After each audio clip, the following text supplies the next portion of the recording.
My name is Ryan Palmer. I'm doing a recording, interviewing my parents, just for archive purposes to pass down to the generations. Can you say your name My name is Tim Palmer.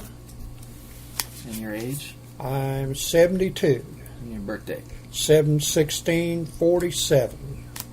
And you, Mom? My name is Meredith Palmer. I'm 71. My birthday is 3/1/49. You can be candid. I made a mistake. I'm 70, not 71. I thought it was 71. And today is October 26, 2019. All right. What was the happiest moment in your life? We're going to go back in time, I guess, and when I was in the service during the Vietnam era, that I was a single guy, and I was overseas stationed, and I palled around with a guy named Jim, and he showed me a picture of now your mom, and we wrote for a year and a half before we ever met, and I guess on that day I kind of knew that down the line that we would be married. All right. Your saddest moment? When your daddy. Saddest moment? When your I daddy. think when my father passed away, but I think really the most recent saddest moment is that the last brother of the Palmers, my uncles and aunts, passed away, so which means there is no more aunts and uncles. Your happiest moment? The day I married my husband, Tim. The saddest moment, I guess, when my mother died. Yeah. Who was or is the most important person in your life? My most important person in my life, I guess it was my parents, because they taught me right from wrong and instilled the values. You? My most important person in my life is my husband, Tim Palmer. All right. Who's the biggest influence in your life Biggest influence? growing up? I think at one time I'd say my father, because I saw things he did, and in context I got to thinking that looking at my life, that if there's things that he does that I won't do, that I base a lot of stuff on that. You, Mom? I don't know. I guess my mother Yeah. was the most influential person in my life. What important lessons did she teach you? How to respect my husband. How to respect God. I guess that's it. All right. Who has been the kindest to you in your life? Well, Don't give a whole book, just tell. I could say that Meredith's mom, she came, when we got married, before we got married, we sat down, we had a long talk, and, as time progressed, that she instilled a lot of things on me. Yeah. You? Most important lessons you've learned in life? The most important lessons I've learned in life. And if you think of something else, you can add it. To always try to be happy. Pray daily.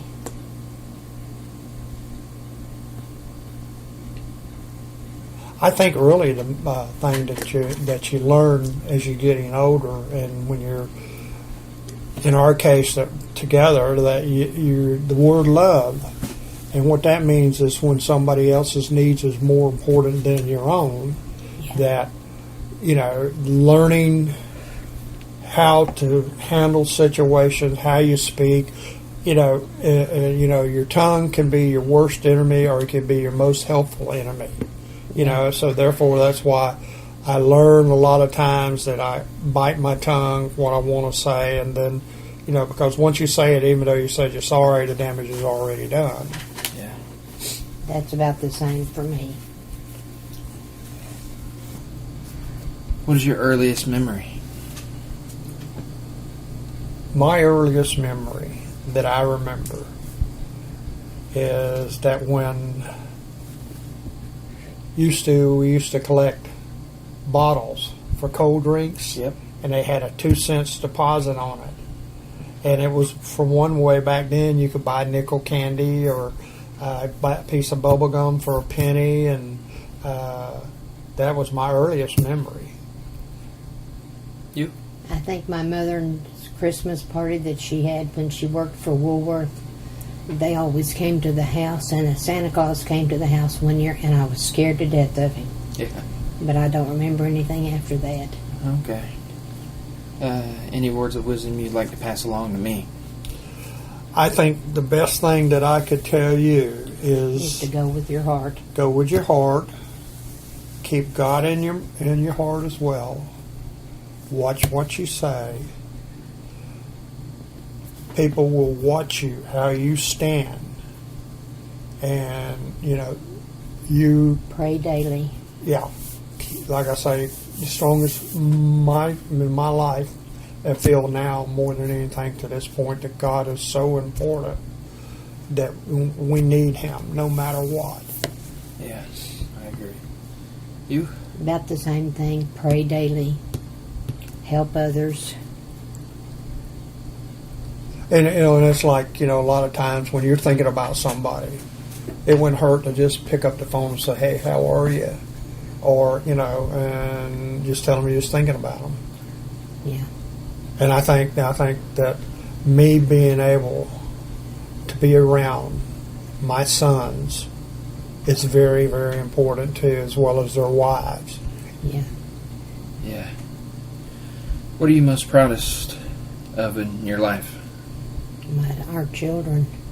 What I What are you proudest of in proudest? your life?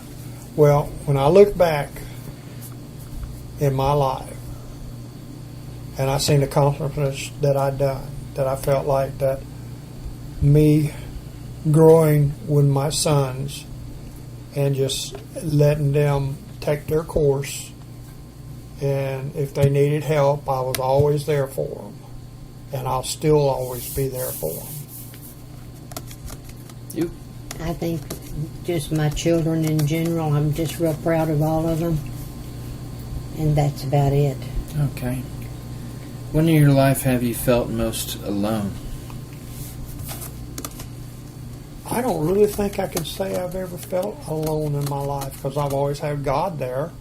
And, and the years that I've been married, that I've had your mother, and we had kids. There was our sons always had something going on.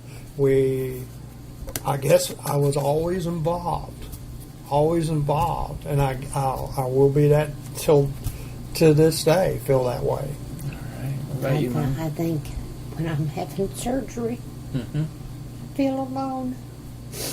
Yeah. But I'm okay.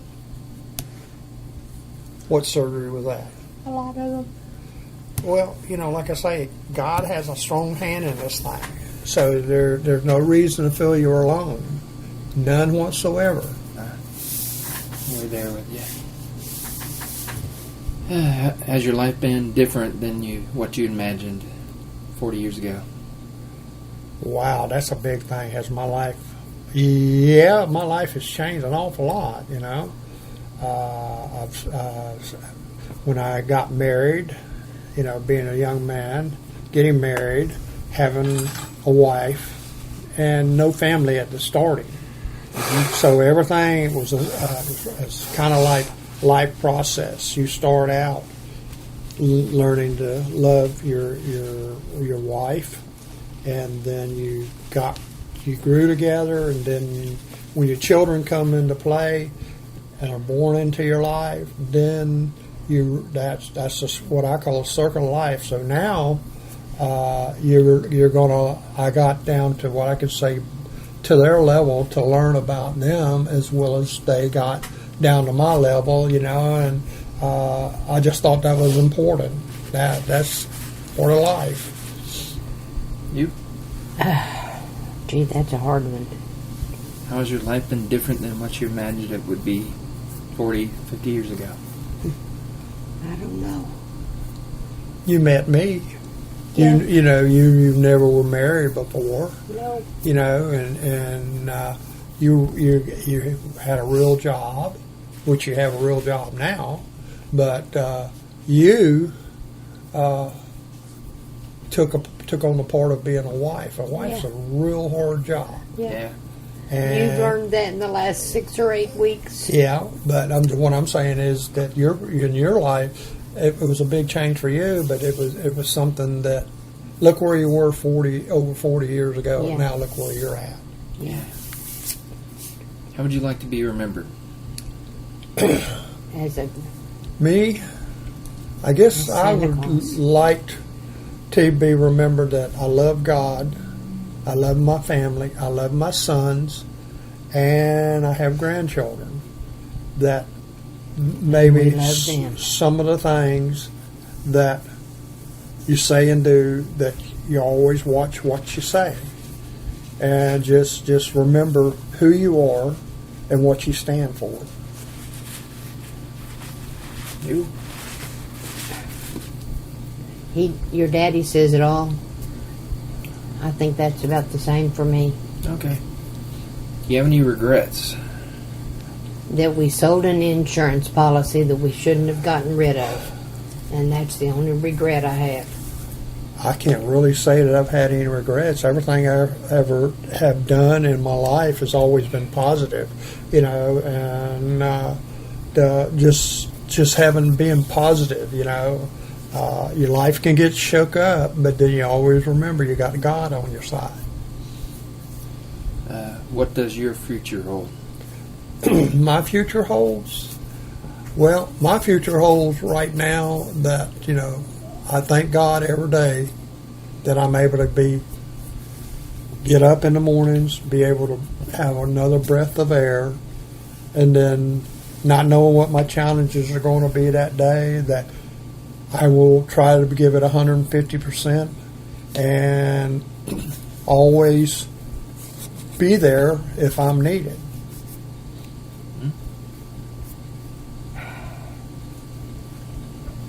I guess I don't know what my future holds. I hope I'm healthy. I'm trying to get healthy. Yeah. So I just want to be healthy. And God. Is there any message you'd like to leave for your great-grandchildren or future generations to come? Or grandchildren? Well, I think that There's a note on our refrigerator that says it all. It says things to work on. Show more love to others. Be more helpful. Pray daily. I can't see it. Read the rest of it for me. I can't see it. On the refrigerator, Tim, the big note. To the right? Oh, here.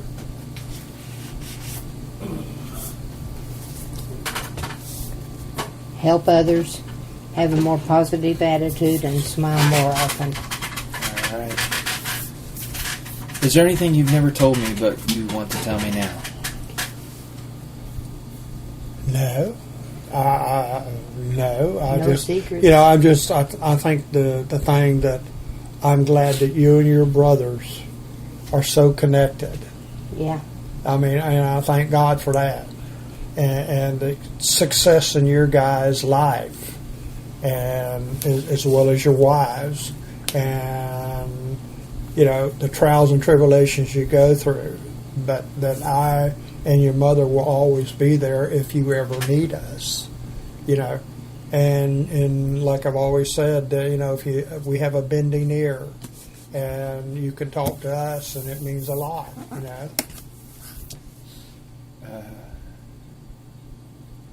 Is there something about me you've always wanted to know but never asked? I can't really say, because I think that you are, look at the accomplishments you had in your life. You know, you were searching for some kind of future. You know, you've done a couple things here and a couple things there, and you finally got your act together. I guess you say got your act together and really put forth. And you know, and it's like you have done so well. You have set standards that I never dreamed of. I when I talk about you or talk about your brothers, I tell people that, you know, you should meet my sons. All my sons have got standards they've completed in their life. You know, and they started out one special thing, and then really as life progressed, they got better at what they wanted, and they finally decided what they wanted to do. Well, the wives, Jacqueline especially. Yeah. Was Why a big Jacqueline? motivator. I tell you, when I met Jacqueline when you were in school, When you were in and the I never really thought anything about it. I didn't know, you know, you were my son in my life, but I never thought about a girl being in your life. But as time progressed, you know, God had a plan, and that plan was for you and Jacqueline to come together. Now, Jacqueline is a extremely smart person. She you know, she knows a lot more than I ever thought. And the day that when I had my open heart, was getting ready for my open heart surgery, she came into my room to visit, and little did I know that would start for you. So Jacqueline is time that I get to spend with you is gravely appreciated, and time I get to spend with her is gravely appreciated. That's why I always say, "Where's Jacqueline?" You know, I know that she has a job to do and so forth, but I think that, you know, the time I get to spend with her is just as important. If you could interview anyone from your life, living or dead, but not a celebrity, who would it be and why? My grandmother. I just respected her a whole lot. And my grandfather, he worked at the Bama Pie Company across the street from where they lived. And every morning you could smell the pies and everything cooking from the factory. Mm-hmm. I think my dad. I think I never really actually, I dealt with my dad.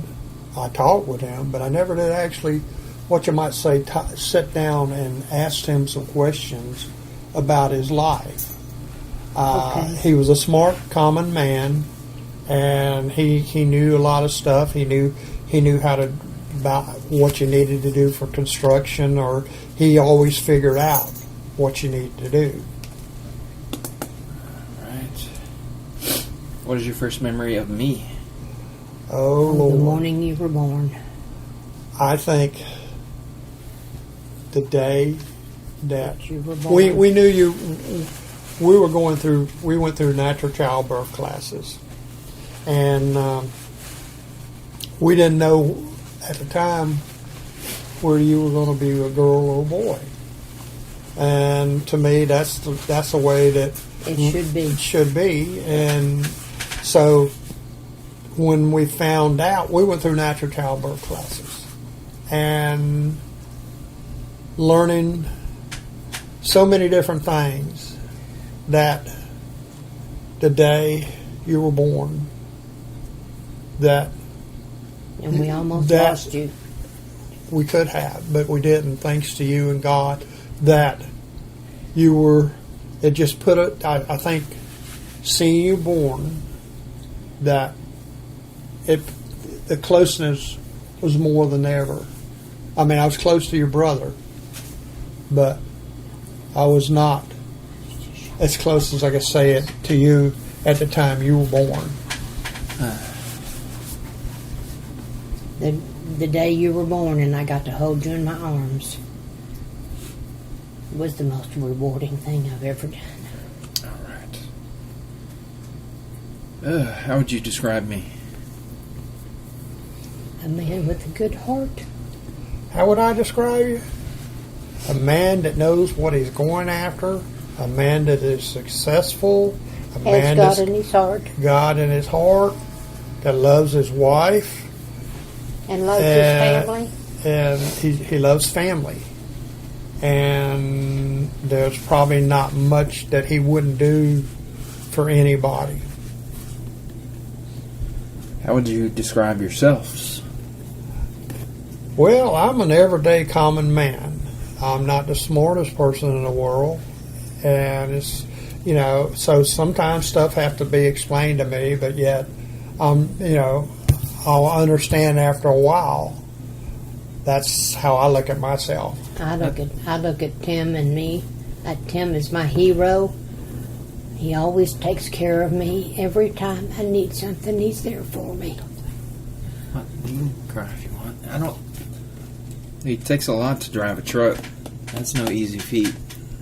Yeah. Well, driving a truck, it's a learning situation. A lot of do's and don'ts and ifs and ands, and you know, you just handling one. Easier for me to show you than it is to tell you. Okay. But it was a great profession.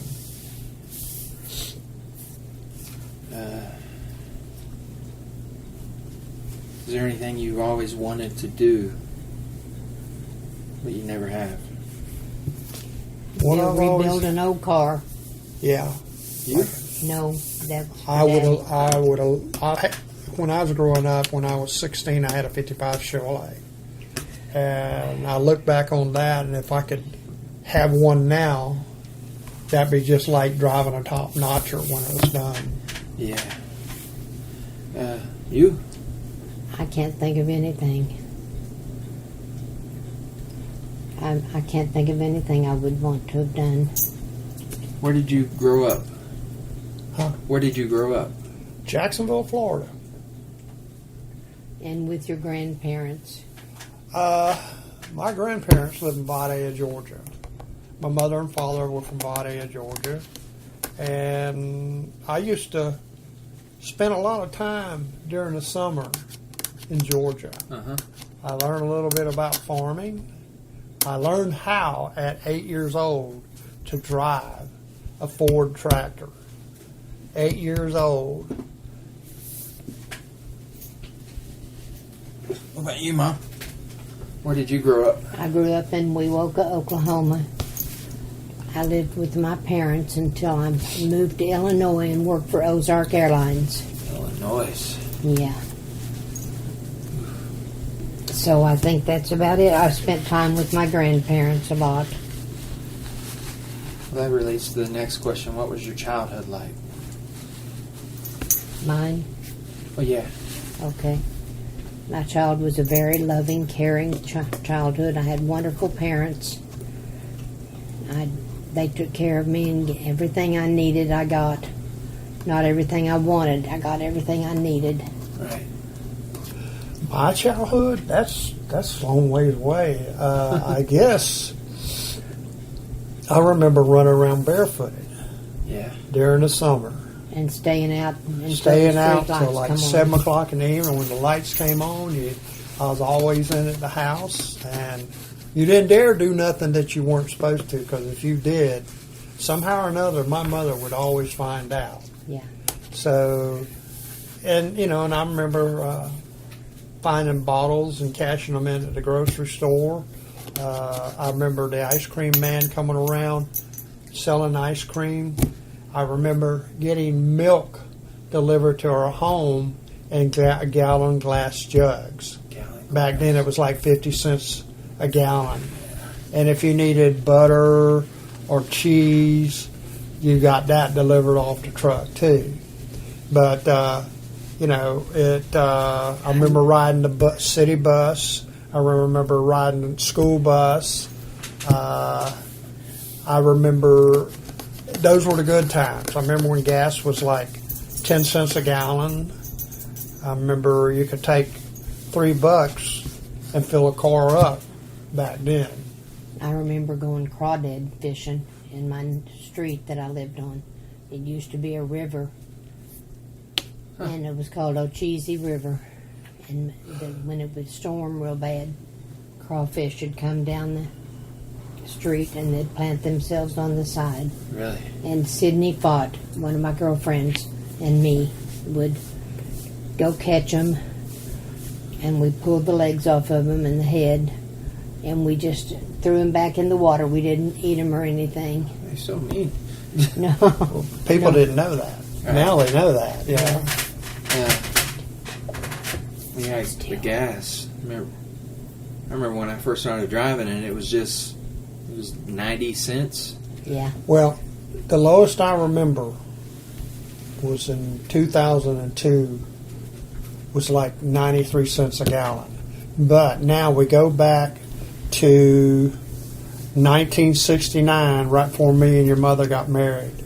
And they had what they call a gas war. One gas station on this corner had a gallon of gas for 16 cents, and one gas station on the opposite corner had a gallon of gasoline for 15 cents.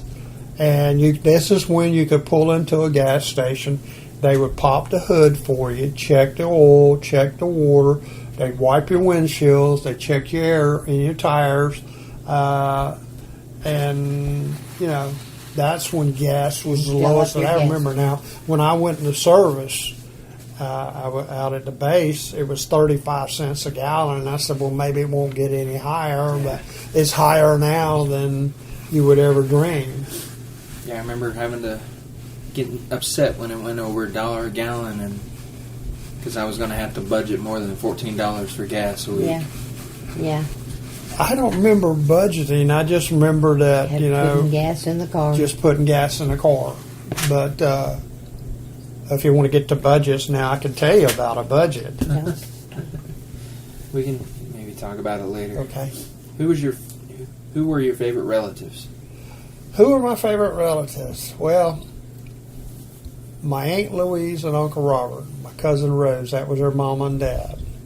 And they lived in Denton, Georgia. And they were just my favorite aunt and uncle. You? Mine was my Aunt Phyllis Ann. That was my daddy's sister. And I guess that was about the only relative that.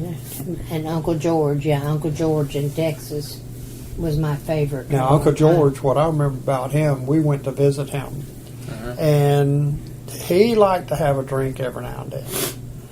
But what was funny is if he went somewhere, he room. always had a case in the trunk of his car, wine.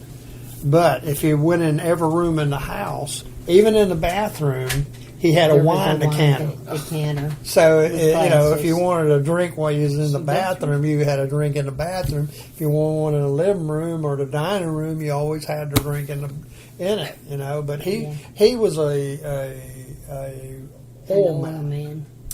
But he was a kind of man that Had a heart. he had a heart of gold, but he never said, well, I got this amount of money, I'm this kind of person. No. He was just a down-to-earth person and gentleman. He was a real good gentleman. Yeah, he was a wonderful man. Do you remember any stories they used to tell you? I can't. I think you mean my aunt and uncle? Yeah. I think one time Aunt Louise told me that another uncle, her brother, was out in the barn working out on the farm and getting some feed together, and he said God came to him and spoke to him. And that was a long time ago. I can't think of anything. Uncle George used to tell me stories about my mother when she worked at the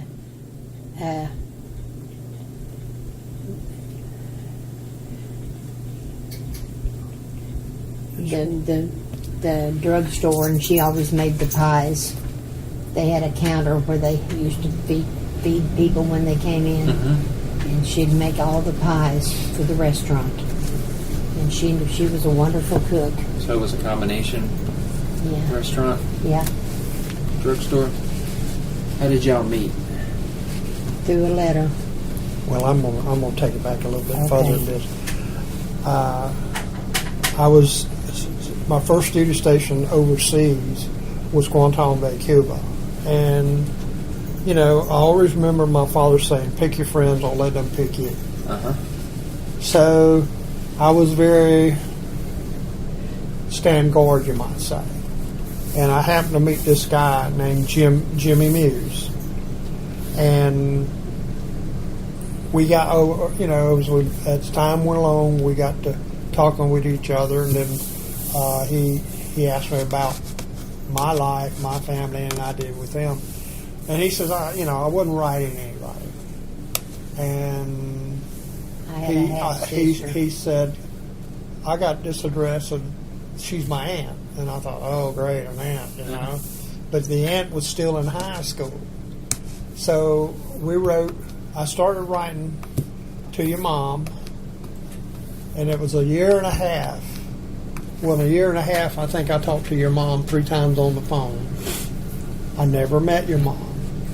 And then on the day before my 21st birthday, we met at the old Jacksonville International Airport at Imus. And my brother was with me, and he says, you still got time to turn around and go, leave the scene. I said, but she'd be stranded. Well, I said, no, there's a reason. So I waited, and when she come off, then that's how we met.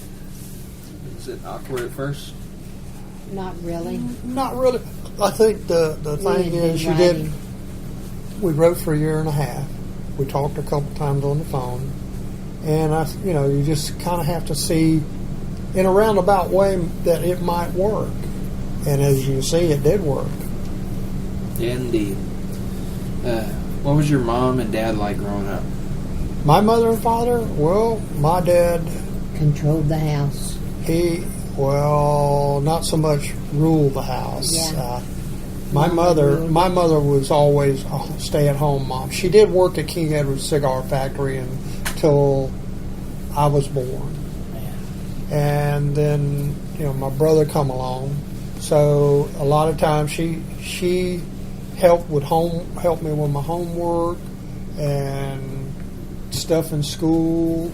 And my father, he'd bring home the money to take care of everything. He'd find out what we owed, and he'd give Mother the money to pay it and pay the bills. And I think the funniest thing I ever seen in my life, I've never seen my mother and dad get into an argument. But one Saturday evening, he come home, and she was talking about carpet, and he says, no, we're not getting carpet. And we were going out. They had an old raceway in Jacksonville on the west side. So we went to the raceway, and he just told my mother, we're not getting carpet. We're not getting carpet. No, that's it. And tile? No. Was it tile? No. Or just concrete? It was concrete when it was all said. Oh, you mean the racetrack? It was dirt. No, I mean like the floor. House. The floor. Well, they had wood floors. Okay. And your grandfather, he used to do, when he and your grandmother got married, first thing they used to do, he did as a job. He'd shine and varnish floors and make them as shiny and look like something in the bowling alley. And then when Mother decided to have, she won. She got carpet. I mean, no ifs, ands, or buts about it.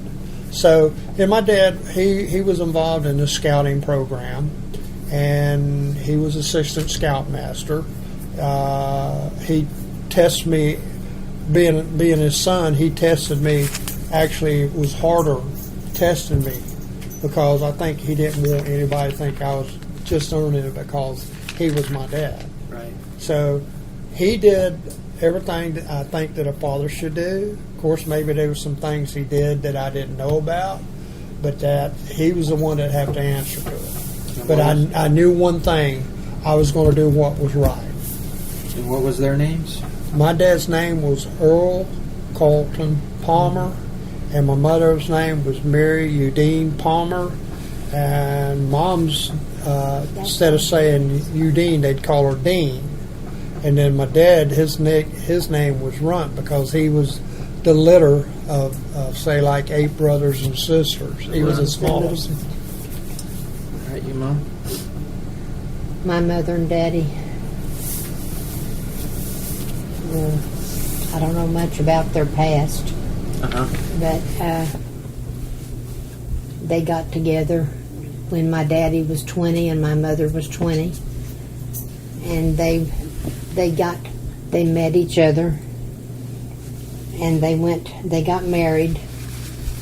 Grandma and Grandpa took them to Claremore to get married, and then Daddy went back to Grandma's house, and my mother went back to her house, and they stayed the night. Separate houses? Yeah, The night they got married. yeah.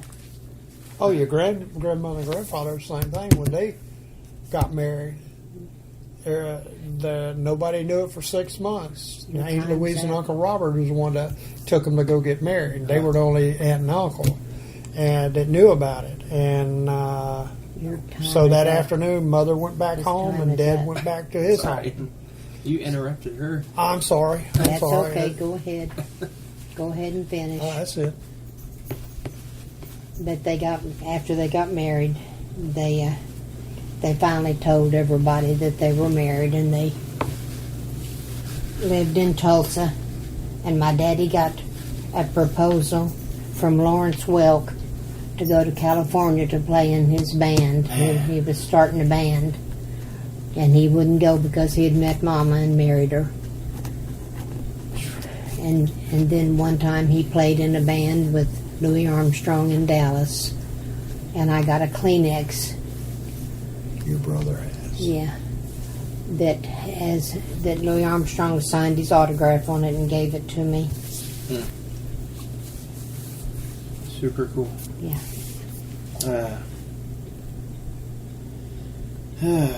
Are you proud of me? Am I proud of- Extremely. Wow. There's no there's no question to that. I mean, look at your success. You know, Look at you as a person. you as a person, what your thoughts are, how you react. You have this such caring. You're this caring person that. And you care about your parents. Yeah, Yeah. definitely do. And you'll be there for us when we need you. Indeed. What about Adam? Adam. Now, I can He's say a different this. son. There's difference between you and Adam. And Adam is a successful man. I'm proud of him that he's done what he's done and his accomplishments. And like I say, you guys are different day as night. Yeah. But in a roundabout way, he's coming to understand that God's there for him, and he's got God in his heart, and that he cares about you. He cares about Phil. He cares about us. Yeah. And this is the thing I see. It's all a part of growing up. Yeah. When you first found out you were going to be a parent, how did you feel with Adam? With Adam, we were ecstatic. We had gone to the doctor that day, and we went to the fair that night. And I rode a ride that I was scared I was going to miscarry. Back that up. When we went to the fair, you know, it was 99% sure. The doctor told us. So we didn't, you know, you're not thinking. We got on this ride, and when we got off, it scared me so quick that to remember, hey, you're possibly almost 100% pregnant. Mm-hmm. So we said no more.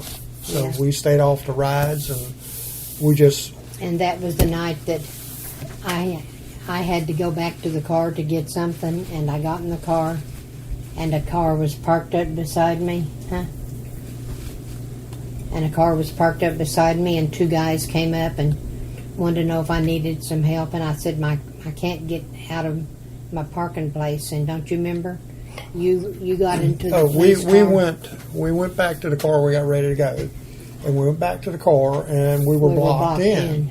Where we had parked, we were able to get out, but then we come, and then what I told her, I said, "You get in the car and lock it. I'll go get some help." So I went and I found a couple police officers. wow, did I have a ride coming in for me? So I explained to him, I said, can I get some help? I said, there's this car that's got us blocked in and we can't go in here. My wife's in the car locked up. So They put you. so in the I put in car, the back seat, and next thing you know, they got They an got a emergency call. and they So had to I'm go. riding in the back seat of a police officer's car, going to the emergency call with them. Well, they got the dome lights on, and all these people. I'm in the back seat, and all these people are walking by and looking, and I'm thinking, "Oh my God!" Well, in the meantime, these guys come up, and it's a Volkswagen that's parked in the place, and it's like 4 guys, and they ended up picking this Volkswagen up, and moving it moving over. it.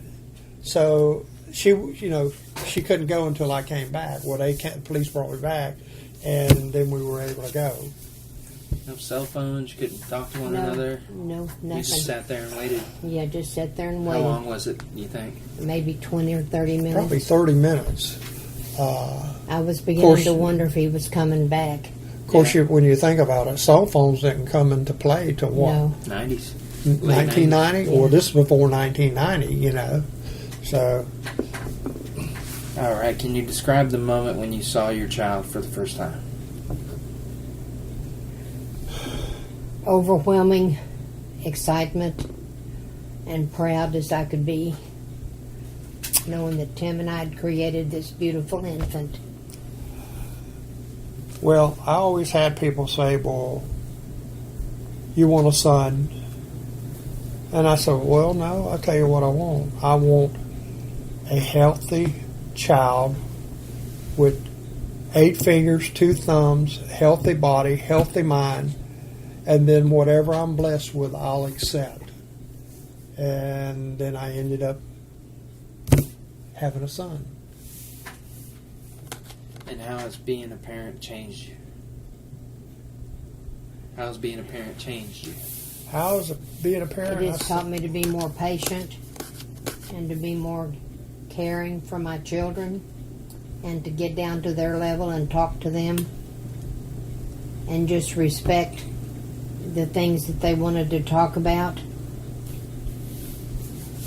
I think, being a parent is part of the life circle that,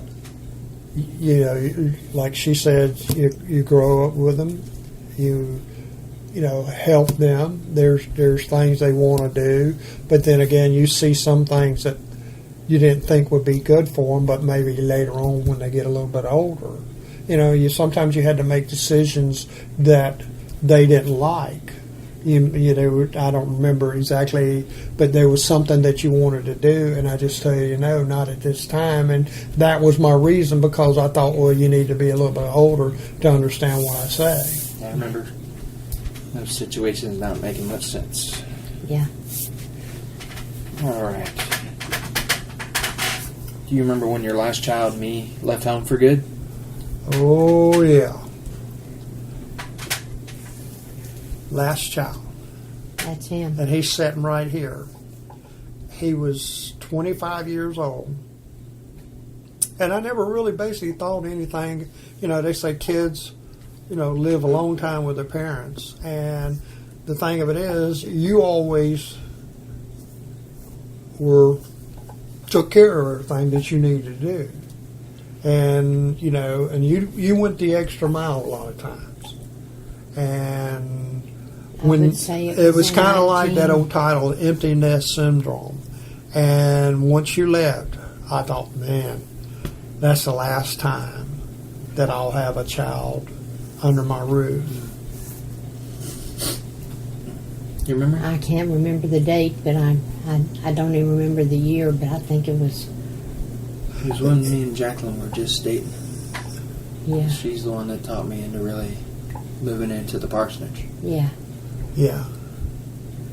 I can't remember 2000, the it was year. around 1999, 2000, Yeah, around then. Y'all got married in 2005. 95, 2005. 2005. So it was around 2003. 3, That he moved into the parsonage. or was it 4? It was about 2000. Okay. 2003. Okay. All right, in that area. Okay. You have any favorite stories about your kids? favorite stories about my kids. I remember one when we had some friends over and I had a candle lit in the bathroom. And Ryan put some leaves in it. You put some leaves in it and it set the candle on fire. And somebody came up from the bathroom and said, Edith, there's a candle on fire in the bathroom. Yeah. And I remember that you had put the leaves in it and it made it burn. It was pretty. Yeah. Do you remember what was going through your head when you first saw me? I remember thinking, my God, I've got another son. How will I raise this one? How will I take care of him? God, you've got to give me help. And you were struggling to live because you'd been on a breathing machine and everything. And I thought, dear God, please don't take him away from me.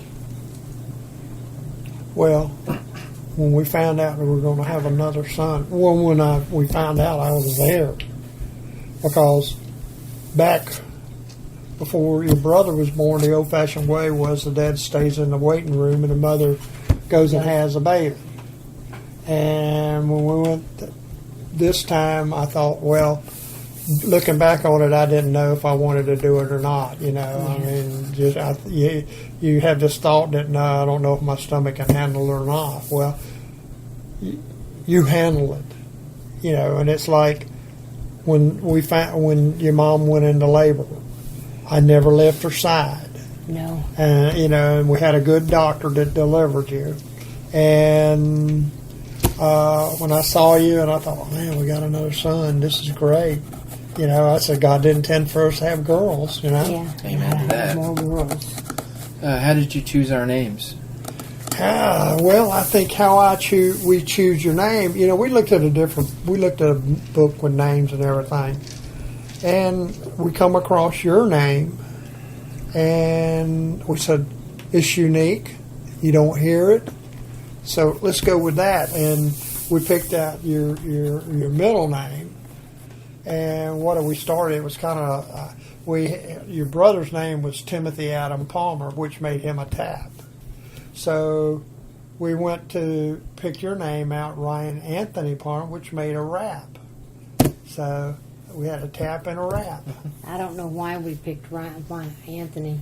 I thought it was just a really unique name. What about Adam? Adam, the same way. He was named after my doctor. We named him, the middle name was Dr. McCraney. Dr. McCraney. His first name was Adam. Oh, okay. And your mother wanted my name, and so instead of saying Tim, we went with Timothy. You know. So. Cool. What was I like as a young baby, or as a baby and a young child? Okay, what were you like? You were very. You were close to us, and I breastfed you, and it made you much closer to me. And not only that, had you not done that, he might not be sitting here today.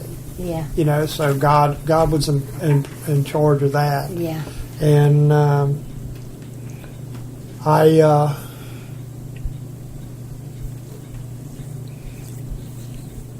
just thankful. What was Adam like as a baby, as a young child? He was. Adam? He defied us all the time. Well, not so much to find that. You know, when he was first born, you know, being firstborn, you know, we spent a lot of time with him. You know, I was a full-time job. You had a full-time job, and when you were working, I had him, and I took care of him, and you know, and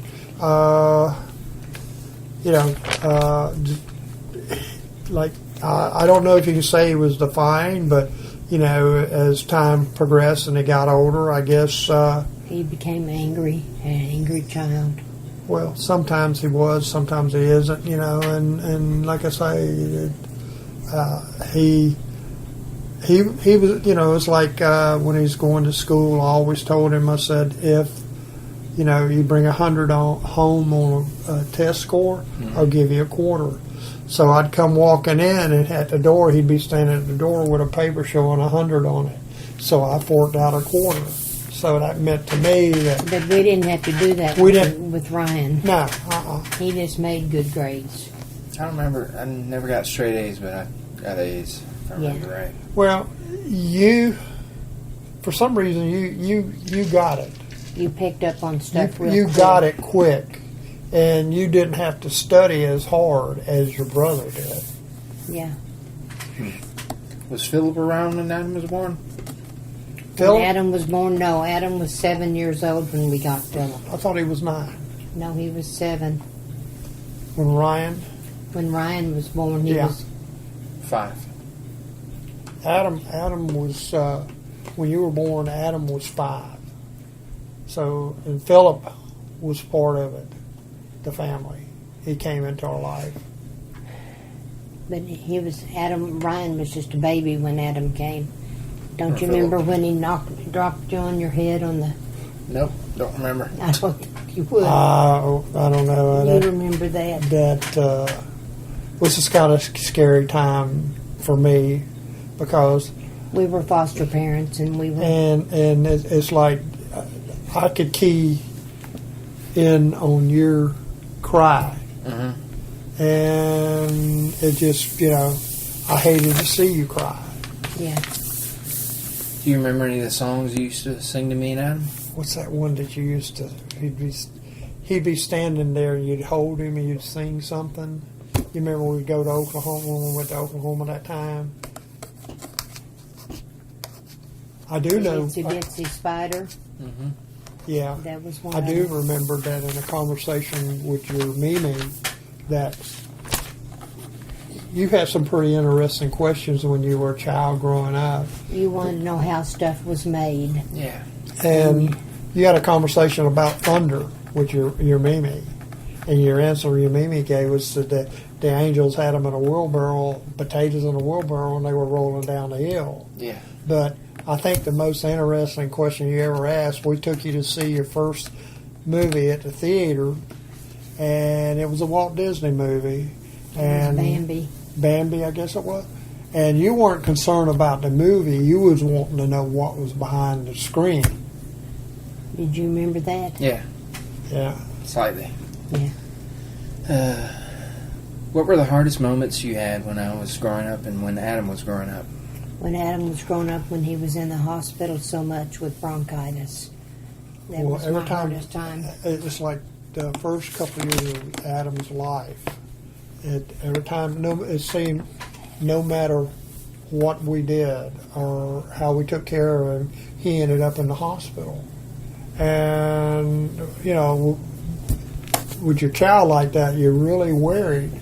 Why is this happening? Mm-hmm. Now, And when when you were little, little, you crawled across the couch, and Daddy was laying on the and couch. I was home on a break. And we had the sliding door open. Yeah, and you hit your head, and we ended up taking to the emergency room. And I tell you what, I was just so Cut your head clear across. yeah, I was so scared. In fact, your cry, they told me what they were going to have to do, and I told them, I said, and you started crying, and I said, look, I've got to walk outside. And I was outside, double doors, and I could hear you crying. So I was keyed into your, knowing whether you were hurting or not. If you could do anything, if you could do everything again, would you raise us any different? I think we'd put God in your life more. We didn't have God in our life. We did have God in our life, but not like I see today. I think that if we had done a little more, that it would have it'd been a lot different. Yeah.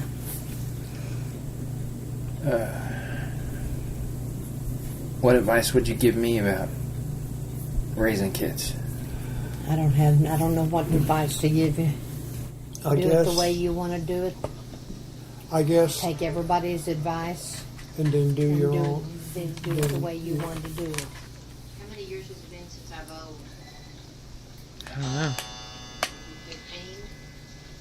And you threw it up in the air, How huh? would you describe yourself as a child? Were you happy? I was very happy as a child. So what do you think so far, Dad? I like to play with my dolls. I'd go out in the backyard and I'd stand out by the mimosa tree. And I'd build a house out there out of sheets that my mother let me have. You need to turn your curve just a little to the right. Me, myself, I was happy as a kid, you know, and stayed outside try a again, lot, Mom. you know, and never stayed inside, you know, and I'll show you what you were doing. you know, got to play with a lot of guys my age, and you know, that's about all I can remember. Did you enjoy school? Yeah, I did. I had to really study hard though to make good grades. I made B's. Me, I was an average student. What does Yeah. average mean? Average means A C student? C student. And I made a couple of B's, a couple of A's, you know, and I wanted to play football, but I was not big enough to play football. So I played in school sports, but I was just an average kid. What did you do for fun at school? In school? I don't know. I played in like school classes, sports, basketball, football, track. I like running track back then, and that was a lot of fun to me. I was in the cheerleading pep squad. Not a cheerleader, but I was in the pep squad. Okay. How would your classmates remember you, you think? Remember me? I don't know. As a simple, caring child, I guess. I guess they probably would remember me as, you know, always was dressed just so, and kind of quiet back then. Okay. Are you still friends with anyone you went to school with? Oh, yes. We have a class get-together, some of the locals. We get some people that come from out of town on a yearly basis. And, you know, you go and you see when some of the guys that were the sports athletes, they were all muscle-bound and everything. Now they're bald-headed and they got all these physical problems, you know. I had. I still listen. I communicate with several girls in Oklahoma every once in a while. What were your best memories of grade school, high school, college, and worst memories? My worst Best memories and worst. Yeah. I can't think of either. I think my worst memory is getting in a fight with somebody over nothing stupid, over stupidness. And my teacher I remember more than anything was my 5th grade teacher, Mr. Kinlaw. And he had an award system that if you know, how you scored your grades and so forth, you know, that you were awarded a merit, and at the end of it, you were earning an award is what it was. I can't think of anything. Huh? I can't think of anything. All right. Was there a teacher or teachers who had a particularly strong influence over your life, on your life? Miss Biggers, she was the Spanish teacher. I liked her a lot. Why? She was just kind and caring, and she made sure we did our work. She was the Spanish teacher. I had an English teacher. Her name was Miss Dees, and she was probably 5 foot tall. And when you went in her class, you hush your mouth. You didn't run your mouth, you know. And it was her class and what have you. And I just, Tim was sitting there talking to somebody, not paying attention. He just come around behind me and grabbed a hair on my head and picked me up out of the chair and looked at me and said, "You're in my class. You will not be saying anything. You'll sit here and be quiet." So needless to say, I sat back down and I learned from her that, hey, you don't run your mouth because you're going to miss something. Yeah, can't do that now. No. Oh, I know. In schools today, kids, Punch back. the respect is not there. Have y'all ever even thought about getting a divorce? No. When I come from what they call old school, and learning from my parents, if they'd have been alive today, would have probably been married over 70 years. And I learned that the vows, when you say I do, that's what it is. You know, no ifs, ands, or buts about for sickness and in health. Anything that's involved with your wife, that's part of your responsibility in God's eyes, and in God's eyes only, not anybody else. So it never crossed my mind. We've had some disagreements, but it's never crossed my mind.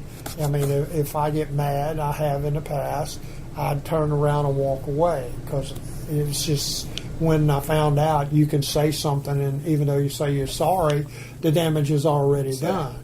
So I have never considered it, and this is. Oh, hit the table. Be careful hitting the table. Oh, sorry. That's all right. Any advice for young couples? Just communicate. I think communication is a good thing, and I also think that doing things together. And I know that there's situations that if, for example, your wife has to work and you're home, or vice versa, you have to work and she's at home, so your time's not coordinated. But I think the important thing is that you communicate and you do things together. And tell each other that you love them a lot. Yeah. And I must say it 100 times a always day. remember to stop and think before you put your mouth into motion, because once you've done it, the damage is done. Yeah. Do you have any favorite stories from your marriage about your husband or wife? I got one. Bring it. We were doing some papers, and they said that they needed a copy of our marriage license. Oh, yeah. And your mother said she knew where we're at, so well, can you put your hand on it? And she says, yeah, and she went to looking for them. She says, I can't find them. I said, oh, so in other words, that means in a couple of days I'm going to be a free man. She said, not on your life. So she found the marriage license, so, but she got to wondering, she got to thinking, well, I don't know where it is now. I can't tell you now. It's in the safe deposit Okay. box. In that thing. Okay. I can't think of any good memories. I mean, I've got lots of good memories. I know. What did you enjoy most doing for a living? What did I enjoy most for a living? Well, let's see. I worked at steel company, and I didn't care for that. And what? Steel. Yeah. And that was seeing people get hurt working in steel. I worked for UPS, and finally I developed. I wanted to drive, and I got the experience to drive, and I knew this is what I wanted to do. And I did it for 47 years. What made you like to do that? Decide to do that? I guess the money for one thing, and then I was actually my own boss out there. I go out and come back. Nobody was on the truck with me. So and it was a time for me that in my office, that I called it, my tractor was my office, that I handled all my business. Did you ever think about doing over the road? I looked at over the road, but then I thought, well, it'll be away from my family, and I don't think I'd like that. Sorry. It's all right. What about you? What job did you enjoy most doing? I worked for American Greetings for 25 years, merchandising greeting cards. And I always loved it. I always had fun with it. Lots of paper cuts. Yeah. But I enjoyed it. It was wonderful. I remember going with you and my hands getting so dried out Yeah. from the cars, just pulling the moisture off your hands. Yeah. I went with her, Couple and times. it's not an easy job. No, it's not. It's not, and your mother didn't start working until you guys were old enough to go to school, and then she was able to set her hours so she could be there for you while I was at work. Yeah, that was nice. Yeah. What did you want to be when you were younger? What did I want to be when I was I younger? wanted to be a wife and a mother is all I ever wanted to be. Me, I didn't really know. I just know that being young at the time, and when I got my driver's license, I said I need a job, so I got a part-time job, and from there, every day was a challenge for me. What lessons has your work life taught you in the past? My work life, well, I was involved with customers. To be patient with people. And when you dealing with customers, there's a certain way that you handle them. If they got a problem, that you can think that maybe I could have that problem. So what's the best way to handle this problem? Just to be patient with people and to help people when they needed it. Y'all are retired now, but if you could do anything work-wise, what would it be? I'd work at the hospital and just be a volunteer if I could do it, but I can't do it now. Well, I miss working at Publix. I miss the people, and people miss me. Yeah. Yeah. And it's dealing with knowing people and just just people itself. Do it. Awesome. Okay. I think that would probably, if I did go back. Tell me about let's talk about Phil. Okay. Tell me about how he came into your life and what he was like when he was a kid. And We were foster parents, and we got a call one day that they needed a foster home for this child. And when he came to us, his shirt was put together with safety pins, and he didn't have on any underwear. In fact, he kind of had it rough in the beginning, but when he came to us, it was an experience for us because we already had our son Adam at the time, And Ryan. then no, Ryan wasn't born. Yes, he was. He was about a year old. Phil was with us when he was born. He was not. Yes, he was. No, he wasn't. 'Cause You're thinking of what's the first Byron. Byron. We had Byron and Adam. Ryan was not born Yes, he until was. Philip came to us. In fact, Phil stayed here with your mother and Adam, and we went to the hospital to have the baby, have Ryan.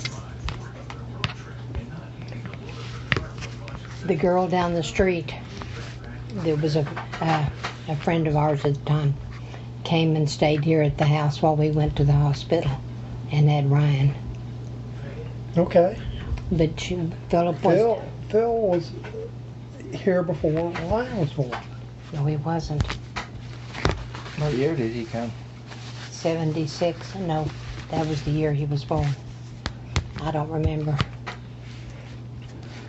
Ryan was born in 77. Yeah. Phil came before Ryan was born. You can keep on. I'm going to keep saying no. Oh, well, anyway, getting back to Phil, he was a real smart young man, and when we got him registered in school, we being in foster care, they only allowed him so much allowance for children that it wouldn't cover what he actually needed. So we went ahead and bought him new clothes. In fact, bought him a lot of new stuff that he needed to actually make him feel like he was part of the family. And as he got a little older, while he was in school, he was on school board patrol. And being in 5th grade, he had a girlfriend. 5th grade? Yeah, 5th grade, he had a girlfriend. Cindy Melton was her name. Yeah. How do you remember that? I don't know. Oh, yeah. But, She lived right down the street. Wow. but you know, he had some challenges. We had to take him to Visit with drop his him mother. off so he could visit his mother. And then when we had him, it was a family environment, and we went and done a lot of things. In fact, when he went out to Oklahoma ahead of me, y'all flew out, and that was probably his first time to ever fly Yeah. an airplane. And you know, My mother paid for all the tickets. and so he had the opportunity to fly, which he never dreamed he would. And I think as he got older, we were going to try to adopt him because we figured that, you know, we'd do it. And we didn't know why, but he said he wanted to leave, and then come find out he was panicked about losing his name. And we wouldn't have made him change his name. And so we lost actually probably 4 years of contact. And if I could give anything in the world to have that contact back, I would do it. You know, and so, you know, it's nice to know that we have him and his wife and Georgia as our granddaughter, and And they're part of our family. they're part of our family. And I can tell you this, he's a son of my sons, and if anybody tries to tell me any different, they have to fight. Yeah, definitely. Think of him as a brother. And you said you had something you want to talk, Jacqueline? Yeah, we didn't really talk a lot about her, but as a part of We our love her life, so much. yeah, we really do. And it's just like when we went to Disney on a family vacation. Mm-hmm. You and her got together. She was very knowledgeable of Disney, and you two went beyond the means, I guess you could say, that you really put this trip together. And it was one trip that I really enjoyed. And y'all just had it all together. And you could ask her a question today, and she could tell you anything about it. Yeah, about Disney or anything else. She's just a highlight of our life, and we don't Yeah. see her enough. Yeah. Yeah, very much so. She's, you know, all I can say is anytime that we see you, we ask, well, where's she at? That's just like when I see Adam, I said, well, where's Debbie? You know, and when I talk to Phil, I'll ask him about Sarah. Yeah. So, you know, she's important. Oh, I know. She is important. You know, I remember I had an uncle one time tell your mother that she would never be a Palmer. I was. And I don't remember which one that I was. think it was Uncle Wyman. Yeah, it was Wyman. Okay. And when you guys got married, that officially made her a Palmer any way you look at it. Yeah. So, you know, she's part of this family. You know, and I think just as much of her as my daughter as I do my sons. Mm-hmm. And I can't say anything else. All right.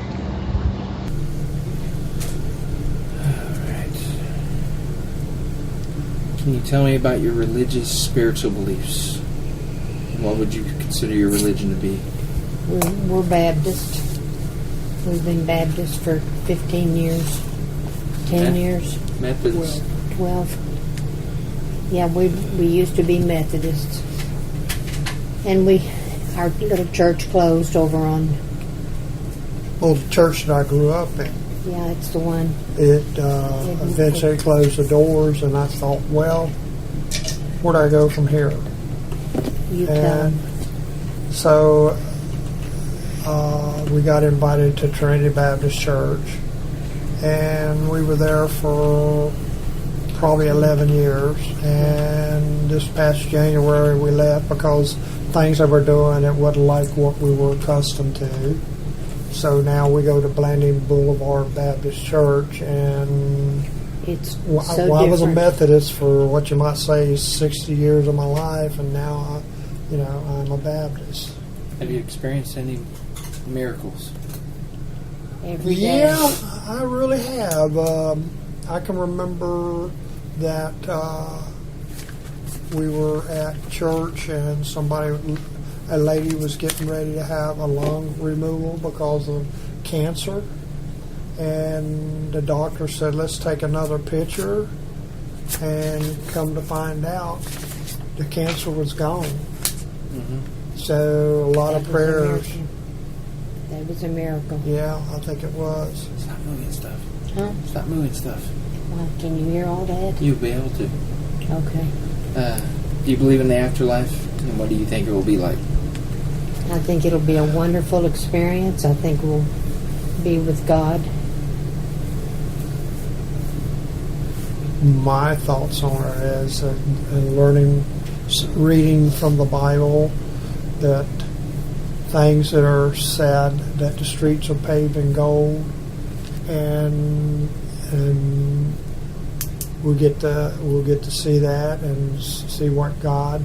We have a plan, but what that plan is, we don't know. But afterlife, we're going to be there with God, and we're going to probably be looking down on everybody that we know and watching That's over not them. saved. Maybe come back as a guardian angel. When you meet God, what do you want to say to him? Thank you for taking care of me. Thank you for knowing all about me. What I want to say to God when I meet Him, that I'm at your hand, and that anything I can do, tell me so. Okay. You know much about our family's history? Oh yeah, our history is, your brother is doing a real great background check and so forth. He's going back. He's going down, I think, back into the 400s. That our ancestry, I would say part of it was English and French and some German and Irish and Scottish. yeah, and that we have what is it? We had a real ancestor that was a lieutenant in the British. I think British. I can't remember exactly, but Sons of the Confederate. We're come along. We're qualified for that. But our ancestor basically, they came over on the Jamestown, which was a warship, and so we have a lot of ancestry. You know. I don't know much of mine. Well, Adam said he's working on yours. Yeah, I don't.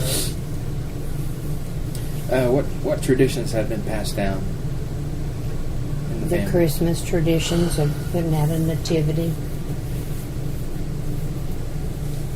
Ooh, I don't know. We always used to do the Christmas tree, and I think one of the traditions that my father let us do on Christmas Eve was open up one Christmas gift, I remember doing that. I think. If you got a call, you can call. You were in the military. When did you go in and how long did you serve? I went in 1966, and I served until May of 1970. It was during the Vietnam era. That's about it. That's about it. You didn't go to Vietnam, right? No. No, I did try to put in for Vietnam. I I was first duty station, Guantanamo Bay, Cuba. I put in 3 different times That it to wasn't go to part of Vietnam. his- it wasn't And what in that God 3 had different for him. times, it got turned down. And I said, well, the 4th time could be the charm. So I put in for it again, and then I said, well, how about Antarctica, Greenland, Iceland, and I ended up going to Norfolk, Virginia. Norfolk, Virginia. What- So I tried when I was in Norfolk. I tried to get trade duty stations with a guy on the West Coast in California, and it got shot down. Then there was a ship a DE that was going to the Med, and I tried to swap duty with the guy, and it got turned down. So in other words, my Navy career in that amount of time said you can't go to Vietnam, and I did because I felt it was my duty as a serviceman. Were you ever afraid at any time during? I Military? don't think I was ever afraid. I just knew that I had to do what I had to do. Strongest memories of the military? I remember when I went through basic training, and I carried a Bible verse, John 3:16, and I got to be friends with a lot of people there. And I remember this one guy that was having problems, and he saw me reading the Bible, and he came up and asked me what I was doing, and I told him, and we had a talk about it. And this is back when I was in basic training. Were you in basic with Dick? No, Dick and I became friends. Your Uncle Dick and I became friends in 1968 Okay. on board the USS Sierra 8018. And we were kind of like, got to know each other, kind of like 2 peas in a pod. Where he went, I went, or where I went, he went. So he was like, he's actually, I've got a brother. I said, but if I had to choose another brother, he would be the one I'd choose for a brother. And to this day, we still communicate. Right. Anything else you want to add? No. When we first got married, in our apartment we had a little 1-bedroom apartment. And when I had duty, your mother would bring some brownies on, and she stayed and we'd watch the movie on board ship. And then word got out. Some of the guys, they kind of hang around because they like the idea of getting a brownie or something other. Well, next thing you know, it was a step up. Your mother started doing popcorn. She'd bring them in big trash bags of popcorn and was sharing it. It got where the guys, they would stay on board ship when I had duty. Well, when we had a 1-bedroom apartment, and it's kind of like some of the guys couldn't go home for Liberty for the weekend to visit, so they lived too far away. So they'd end up, I said, well, come and stay with us. And your mom would say, bring your clean underwear and toothpaste, and if there's something you want to cook, bring it, and I'll cook it for you. Well,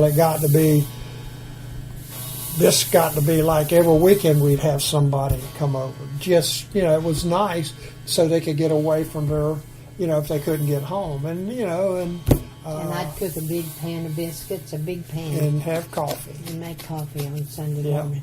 Any stories about you and Dick? Oh, yeah. When Dick and I, in the apartment, it was a couple of days before payday, and I looked at him and I said, you got any money? He said, no. Have you got any? I said, no, so we had stuff in the cabinet like spaghetti, and the boiling kind. And you'd make And Dick took some ketchup and added some tomatoes to it and tried to make spaghetti sauce. So That didn't work out too good. that didn't work out too good. But I remember one morning I was asleep at the apartment, and he had a little MGA roaster, and he come knocking on the door Sunday morning about 7:30, and he said, "Man, I got a problem." Says, car's stuck on the beach. And I said, what's this on the beach for? He said, I was down there with a date and it ended up shutting down on me. Well, we got my car and went down to the beach and got somebody to record it out. And it had caught sand in the carburetors. Oh. So that clogged it all the way around. But he loaned me the car to go pick your mama up when we first got engaged. And it was a convertible, white with red interior. And I remembered it being Yeah. black. no, it was red. Okay. It was red interior. Okay. That was early in the morning too, you know. So, Yeah.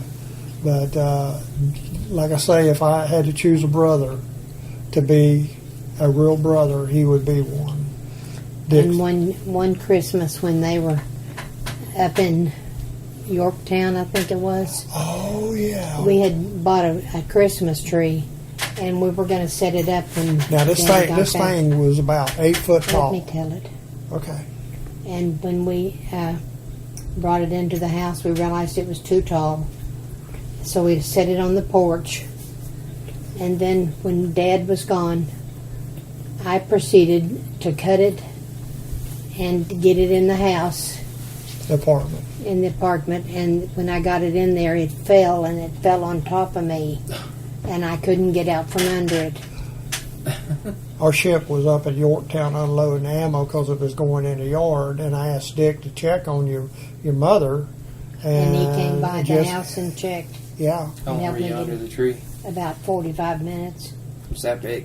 Yeah, it was huge. It This was thing was, it had 8 feet tall. It was Real tree? It was A real tree. a real tree, and the circumference of it was probably a foot in diameter. So you had sap all over you and everything? Yeah. Ugh. So, But he got me out and I got cleaned up.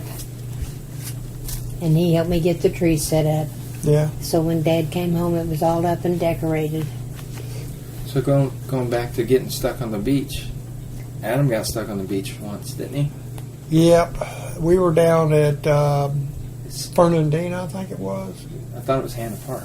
Hannah Park, that's it. And he decided to go down on the beach with his car and his girlfriend. And ended up, we'd already left, me and your mom already come home. And it just so happened he was lucky that the chapter was still there. The motorcycle chapter that And had they a big helped rally. get him out, you know. So, but I told him not to take it down on the beach. And what does he do? He took it down on the beach and got stuck.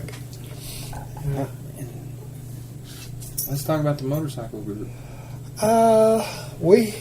We started out with a Silverwing CX500. Honda? Yeah, Honda Silverwing. And I said one day we'll have a Goldwing. Well, we joined a little club called the Spirit of Jacksonville. And got to know, they had like 25 bike members in there. And I was up at the Honda shop, and wham, there sits a two-tone brown 1982 Aspen K Goldwing. And somebody just traded in for an 83.